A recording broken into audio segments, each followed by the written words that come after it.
How to remove someone from a group chat on Snapchat. Hi everyone, welcome back to a new video on 1-2-Step.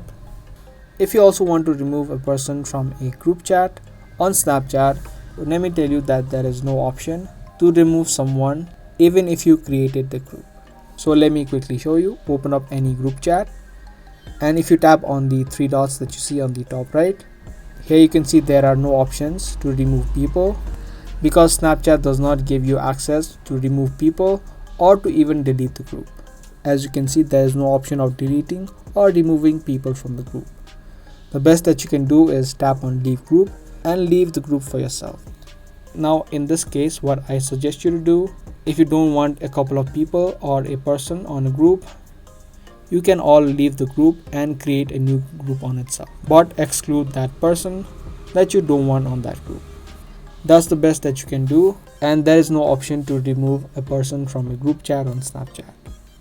However, the other thing that you can also do is block that person.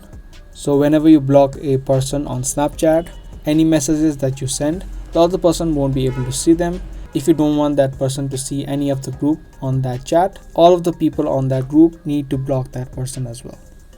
That's the only way that person won't be able to see any of the messages of the group. So those are the two things that you can do, but there is no option of removing people from the group. So I hope you guys liked this video and found this video helpful. If you did, be sure to let us know by giving this video a thumbs up. I'll see you guys in the next video. Thanks for watching.